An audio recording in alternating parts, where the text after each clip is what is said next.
All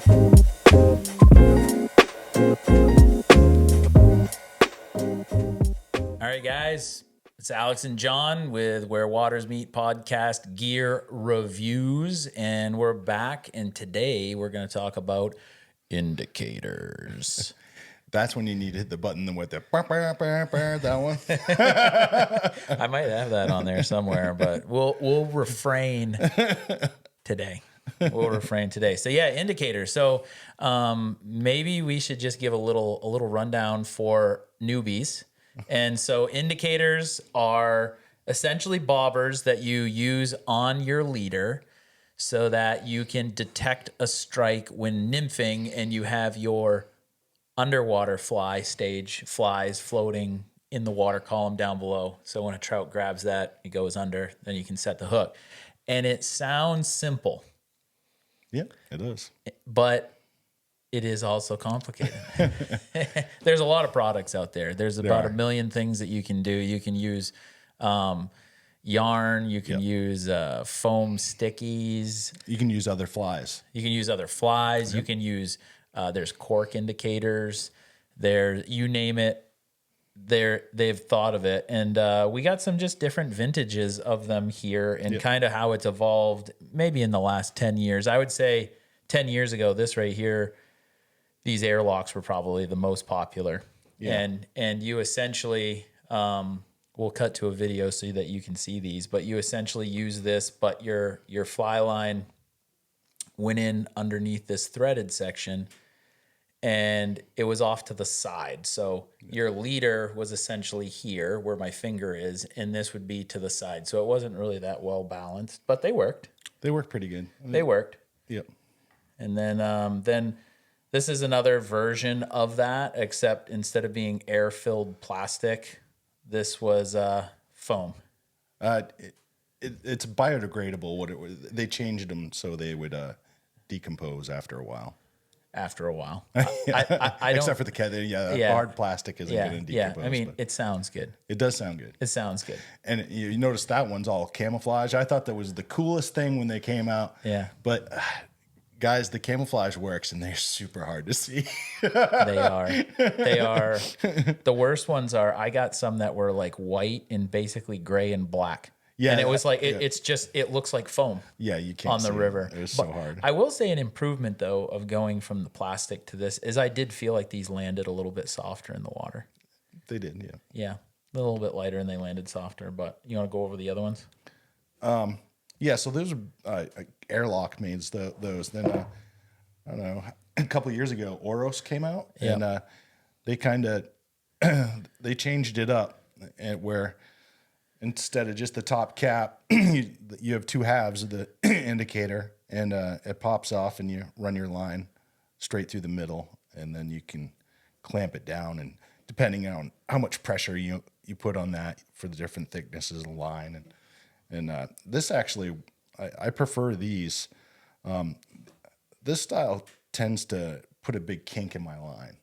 Yeah. When I'm fishing it. Yeah. And these just lay a little bit better. They tend to lay straight down for me. Yeah. The thing that I like about these better is there were times where you were flipping longer distances that you should, and the line could get like respun around the post that you see here. Yeah, you get a little tangle there. And this right here, the line is perfectly in line with the center of this, and there's really no way for you to get wrapped up. And so I find these tangle less. Yep. And I do think that they lay down a little bit better. And also another added plus is you don't have this little plastic threaded nut that you're losing all the time. That you lose all the time. Yep. Which has happened many times to me. And Airlock did start throwing extra nuts in the packages. They did, and I'd always have like a couple stuffed in my waders and just kind of on the ready. Yeah, me too, but they'd always be the wrong size nut. I think Airflow, I think this really cut into Airflow's market share because they basically came out with a ripoff of that, and this is like Airflow's new one, and it's the same deal, except they have little slots cut in it for different size tippets, and it's basically the same rig. It's a little harder foam. I think it lands a little heavier than the Oros ones. It definitely is a little bit harder foam. I do kind of like the nubs that they have on it though, as far as getting a grip. I've been out before when it's cold and like these are wet. Yeah. And I'm trying to like spin it, and I spun it on a little bit too tight. But I would definitely say, I like the Oros probably the best out of these. But like we said, there's a lot of options out there. People use the yarn. I've used the yarn in the past where you just grease that up with, dry fly floating, and that's a very old school way of having an indicator. It works. It definitely lands softer, but it has its struggles, especially if you tend to nymph during freezing weather. They freeze up and then they turn into a boat anchor. But and these probably create a little bit less drag. Once you have a yarn indicator kind of sit lower in the water column, it does create more drag than one of these. These stay floating pretty high. And these come in different sizes too. You can get them smaller and larger than this. This is basically the size and the one that I use 90% of the time. Yeah. I would say like trout fishing, that's good because you don't want to go too big and you don't want to go too small. If your nymphs are heavy enough that they're making this sink, then that's not good. Which, if you were smaller than this, that might be the case. The small ones would be great if you're nymphing like midge imitations or things like that. But if really slow water, like these, you can still nymph with like a stonefly. Yep. But then if you go too big, you just got this giant balloon on top of the water, and a fish could take it, and you aren't going to be able to tell, and you don't have that sensitivity there. So, yeah, most of the time I use these in Alaska more than I do in Maine because I do a lot of fishing with a bead under an indicator. Yeah.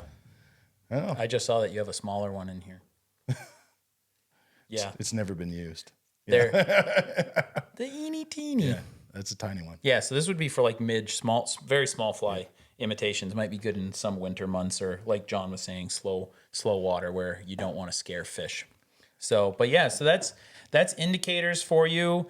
They all work. I would say we probably both endorse the Oros. Probably this would be our favorite one out of them all. My least favorite is the Thingamabobber, and that's probably the OG. That is the OG. Yeah, that was really bad for kinking your line. Yeah, actually, that's good to mention because this was a huge improvement because before that, the Thingamabobber just actually had a hole in the top, so you had to take a loop in your leader and put through, so it made this like kinked loop in your leader, which was a real pain in the butt if you wanted to take it off and then say dry fly fish on the same body of water in the same day. You're like, oh my word, look at my leader. This is terrible. Terrible. I don't want to switch out my leader. But yeah, so the Oros, we endorse this. They're a great product, and yeah, I'd hit them up if you guys need some indicators. Yeah, and this new one I forgot, Airlock. I haven't really tried it out. I've got them in my bag, but they're just waiting to get into the rotation. Yeah, we can probably get back to you on whether we like it or hate it at a later date. So that's Thingamabobbers, indicators galore and beyond. So hope you guys enjoyed. Hope you learned a little bit and it helped you out with your gear selection in the future. Take it easy. Thanks.